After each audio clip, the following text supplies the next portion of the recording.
جو یوم سب ایام میں سب سے عظیم ہے، جو یوم سب ایام میں سب سے عظیم ہے، جمعہ کریم ہے، جمعہ کریم ہے۔ السلام علیکم ورحمۃ اللہ۔ الحمد للہ وکفى والصلاة والسلام على سيد الرسل وخاتم الأنبياء، أما بعد فأعوذ بالله من الشيطان الرجيم، بسم الله الرحمن الرحيم، إلا المصلين الذين هم على صلاتهم دائمون والذين في أموالهم حق معلوم للسائل والمحروم، صدق الله مولانا العظيم۔ اللهم صل على سيدنا ومولانا محمد وعلى آل سيدنا ومولانا محمد وبارك وسلم۔ محترم مکرم بزرگوں، دوستوں و عزیزوں، سورۃ المعارج میں اللہ تعالیٰ نے ان لوگوں کی صفات بیان فرمائی ہیں جو عزت کے ساتھ جنت میں داخل کیے جائیں گے، اور ان لوگوں سے نہیں ہوں گے جن کی اللہ تعالیٰ نے مذمت بیان فرمائی ہے کہ وہ پریشانی، مصیبت، دکھ میں جزا فضا زیادہ کرتے ہیں، صحت، دولت، خوشحالی، مالداری میں فخر کرتے ہیں اور سانپ بن کر مال پر بیٹھ جاتے ہیں، جس کو اللہ تعالیٰ نے حلو کے لفظ سے تعبیر فرمایا ہے۔ تو پہلی صفت جو ان بری صفاتوں سے نکل کر اللہ کے مکرم بندوں میں سے ہوتے ہیں، اور نماز کا دوام ہے۔ دوسری صفت، وہ اللہ کے مال کو اللہ کے راہ پر خرچ کرتے ہیں۔ اسی طرح 8 صفات ہیں۔ نماز کے بارے میں گزشتہ جمعہ چند باتیں عرض کر دی تھی۔ حضرت ابو ذر غفاری رضی اللہ تعالیٰ عنہ روایت میں نبی کریم صلی اللہ علیہ وسلم نے ارشاد فرمایا، نماز تو اسلام کی گویا کہ غالباً فرمایا بنیاد ہے، اور جہاد یہ ستون ہے، اسلام کا ستون ہے۔ اور صدقہ خیرات کے بارے میں 3 لفظ فرمائے، 3 دفعہ ایک لفظ دہرایا، فرمایا صدقہ تو بہت عجیب چیز ہے، صدقہ تو بہت ہی عجیب چیز ہے، صدقہ تو بہت عجیب چیز ہے۔ 3 دفعہ فرمایا صدقے کے بارے میں۔ اور دوسری حدیث میں نبی کریم صلی اللہ علیہ وسلم نے ارشاد فرمایا، السخی قریب من اللہ، قریب من الناس، قریب من الجنہ، بعید من النار۔ اللہ کے نام پر خرچ کرنے والا شخص اللہ کے قریب ہوتا ہے، اللہ کے بندوں کے قریب ہوتا ہے، جنت کے قریب ہوتا ہے اور جہنم سے دور ہوتا ہے۔ اور بخیل کے بارے میں فرمایا ہو بعید من اللہ، بعید من الناس، بعید من الجنہ، قریب من النار۔ بخیل اللہ سے بھی دور، اللہ کے بندوں سے بھی دور، جنت سے بھی دور ہوتا ہے اور جہنم کے قریب ہوتا ہے۔ تو اس واسطے ہم سب کو سخی بن کے رہنا ہے۔ اللہ تعالیٰ یہ نہیں فرماتے کہ جو کچھ ہے تمہارا سارا ہی خرچ کر دو۔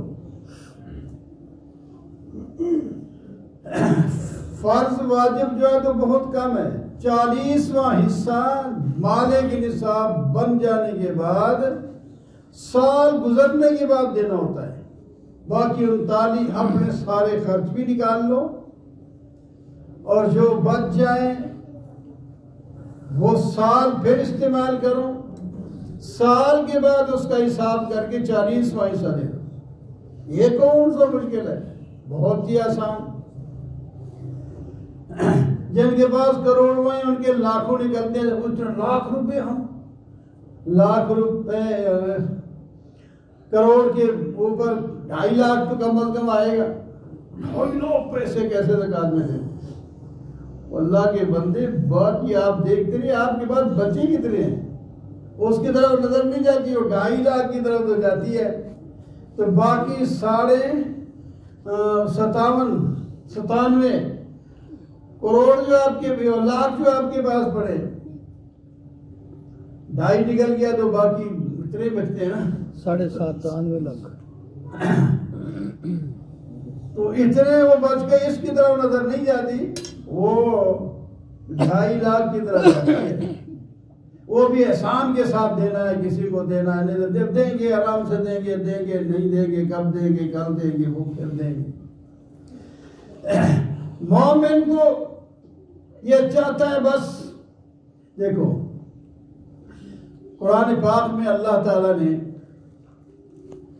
2 وعدے فرمائے خرچ کرنے والے کے ساتھ، اور شیطان بھی 2 باتیں کرتا ہے۔ الشیطان یعدکم الفقر ویأمرکم بالفحشاء، الشیطان یعدکم الفقر ویأمرکم بالفحشاء واللہ یعدکم مغفرة منہ وفضلا، واللہ سمیع علیم واسع علیم۔ شیطان ڈراتا ہے فقر سے، اگر یہ مال خرچ کر گیا تو فقیر ہو جاؤ گے، اور حکم دیتا ہے بے حیائی کا۔ یہاں فحشا کا اگرچہ معنی بخل بھی ہے تو مناسب ہے، فحشا کا معنی بخل بھی ہوتا ہے، اور بے حیائی زنا اس کے بڑے معنی ہیں۔ یہاں تو کہ چونکہ سخاوت کے مقابلے میں ہے تو یہاں بخل، یعنی وہ بخل کا حکم دیتا ہے مال بچا کے رکھ، تم نے مکان بنانا ہے، تم نے بچوں کی شادی کرنی ہے، آپ نے بچوں کو تعلیم دینی ہے، اتنا پیسہ چاہیے، اتنا پیسہ چاہیے، کہاں سے آئے گا؟ بچا کے رکھ۔ اللہ، شیطان تو یہ کہتا ہے جمع کر کے رکھو مال، اور اللہ تعالیٰ واللہ یعدکم مغفرۃ منہ وفضلا، اللہ تعالیٰ بھی 2 وعدے فرماتے ہیں، جو میرے نام پہ دے گا میں اس کے گناہ بخش دوں گا، اور جو میرے نام پہ دے گا میں اس کے مال کو بڑھا دوں گا۔ اتنا بڑا سودا ہے ہمارا نفع والا۔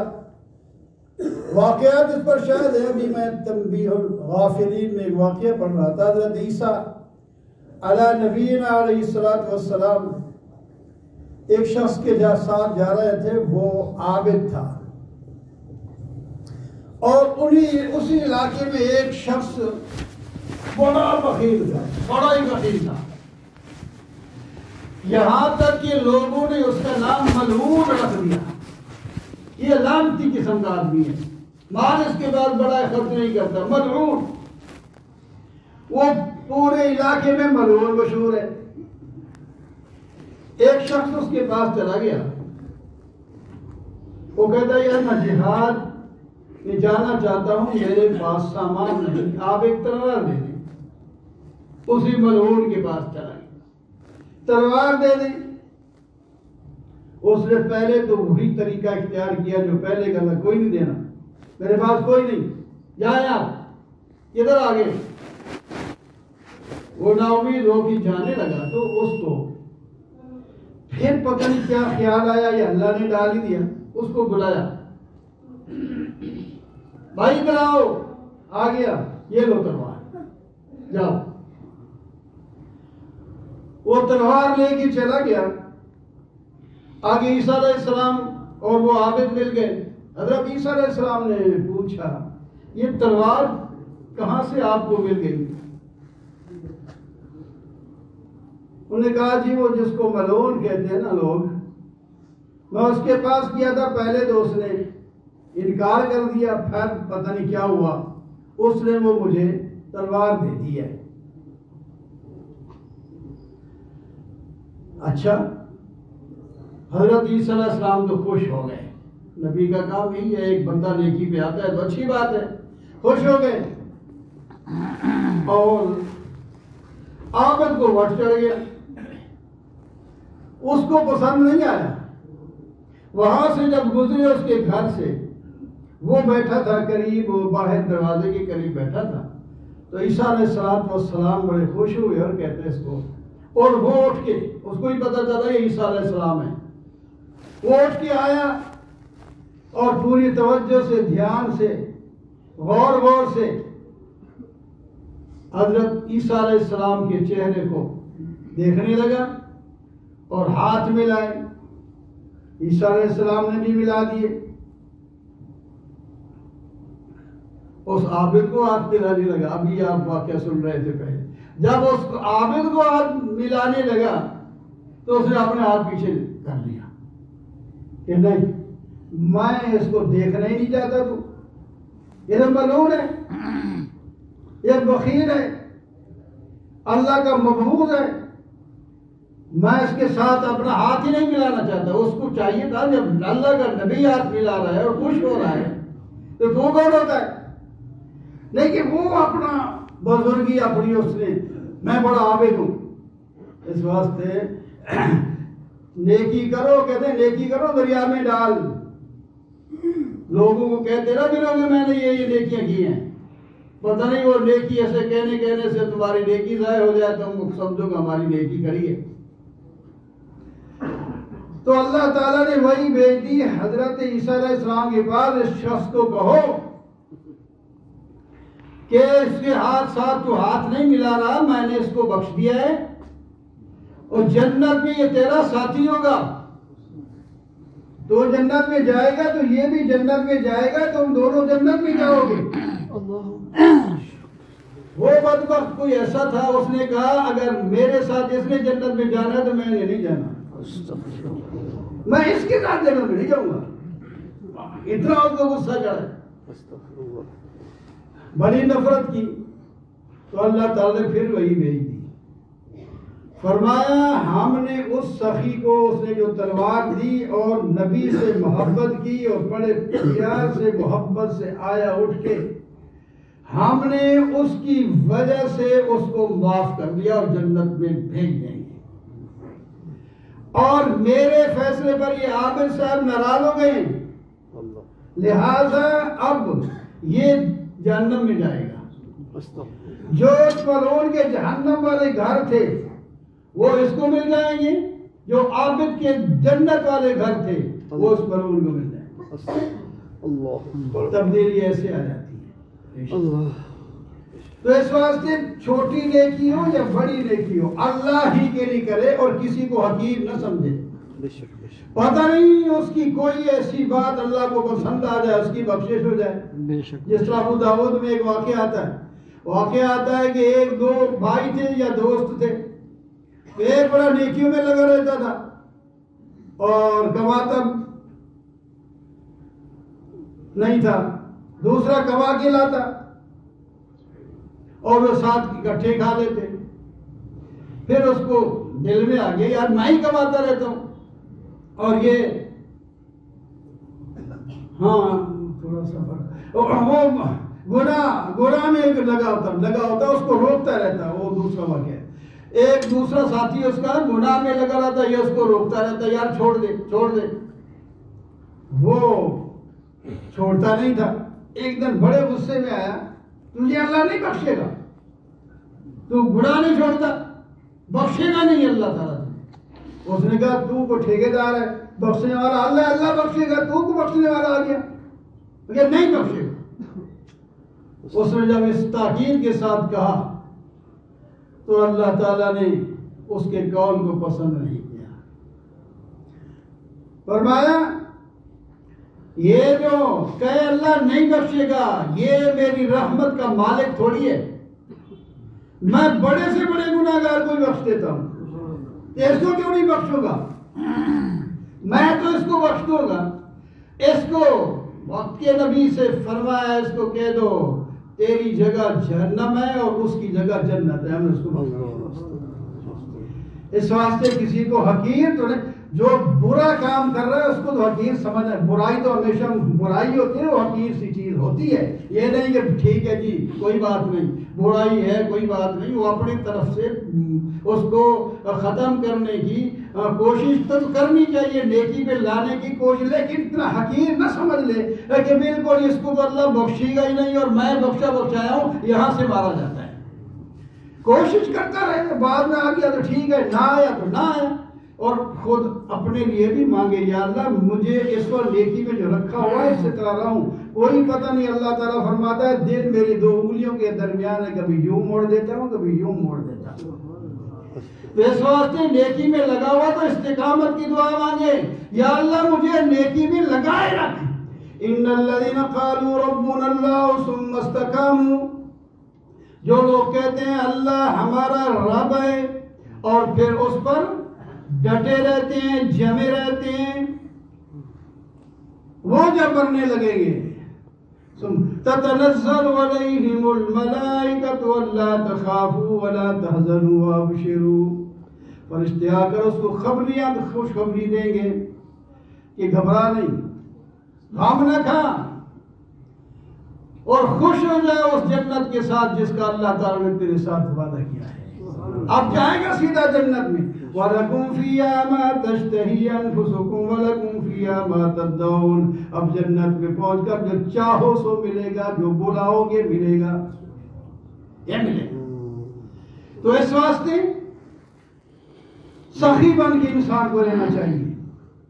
اللہ تعالیٰ کے نبی نے فرمایا اتقوا النار ولو بتمرہ, لوگوں کہ غنی کے لیے نہیں ہے کہ دولت مند ہو تو وہی سخاوت کرے, غریب بھی کر سکتا ہے جس کے پاس کھجور ہے, اگر آدھی آپ کھا لے آدھی فقیر کو دے دے تو جہنم سے بچ جائے گا. یہ کوئی مشکل ہے؟ تھوڑا سا ہے. اس کے بعد اتقوا النار ولو بشق تمرہ, حدیث کے لفظ ہیں آگ سے بچو اگرچہ آدھی کھجور کی نہ ہو. یہی صورت ہے, ایک بار بندے کے پاس آدھی کھجور پوری ہے, دوسرا ساتھی بھوکا ہے, آپ بھی بھوکا ہے, تو اس کو دو حصے کر کے ایک آپ کھا لیتا ہے, ایک اس کو دے دیتا ہے, تو جہنم سے بچ جائے گا. صحابہ نے عرض کیا جہنم تو آپ ایسے فرماتے ہیں کہ ایک چنگاری بھی آ جائے دنیا میں تو وہ راکھ کر کے رکھ دے گی, تو ایک آدھی کھجور کیسے بچائے گی؟ فرمایا مثال کے ساتھ جیسا کہ تمہارے پاس گھوڑی کا بچہ ہوتا ہے چھوٹا سا, وہ قابل نہیں ہوتا ہے سواری کے, آخر اس کو پالتے ہو 2 سال پھر 4 سال کے بعد وہ قابل سواری کے ہو جاتا ہے کہ نہیں؟ کہ ہو جاتا ہے. فرمایا جو تم اللہ کے نام پر آدھی کھجور بھی دو گے نا, اللہ تعالیٰ اس کو بڑھائیں گے قیامت کے دن وہ پہاڑ سے بھی بڑی ہوگی وہ آدھی کھجور. لیکن کوئی کہے میں آدھی دوں گا کیونکہ حدیث میں آدھا ہے صاحب کو, یہ نہیں مطلب اس کا, یعنی جس کے پاس ہے ہی نہیں وہ آدھی دے, اور جس کے پاس دولت زیادہ ہے تو دولت زیادہ بھی تو دے نا. یہ نہیں جو کھجور آئی آدھی میں آدھی کھجور ہی دے دیا, یہ کیا ہوا؟ اس لیے تو کسی کو نا امید نہیں کیا کہ کوئی یہ کہے کہ میں نیکی کر ہی نہیں سکتا. کیسے نہیں کر سکتا؟ وہ فرمایا کچھ بھی نہیں. روزہ جب کھلانے کے لیے, اب تمہیں روزہ پانی مل جائے گی پورا ثواب مل جائے گا روزہ کھلاؤ گے. تو صحابہ نے عرض کیا نہیں کسی کے پاس. فرمایا کچی لسی پلا دیں اس سے بھی پورا ثواب ملے گا. وہ لسی کچی بھی نہیں پلا سکتا خالی پانی پلا دے پھر بھی پورا سبحان اللہ. لیکن جس کے پاس مال ہے وہ خالی پانی لے آئے اس کو شرم نہیں آنی چاہیے. اس کے پاس مال ہے دولت ہے تو اس کو بہترین مشروب پیش کرے نا. دیکھیے تو مذاق ہی بنا اس کے ساتھ وہ میں جو نہیں کر سکوں کیونکہ پانی کا لفظ ہے. تو اس طرح سے چیزوں کو سمجھنا چاہیے. تو ہر حال یہ دوسری چیز نماز قائم کرنے والے اور اللہ کے نام پر صدقہ کرنے والے یہ جنت میں عزت کا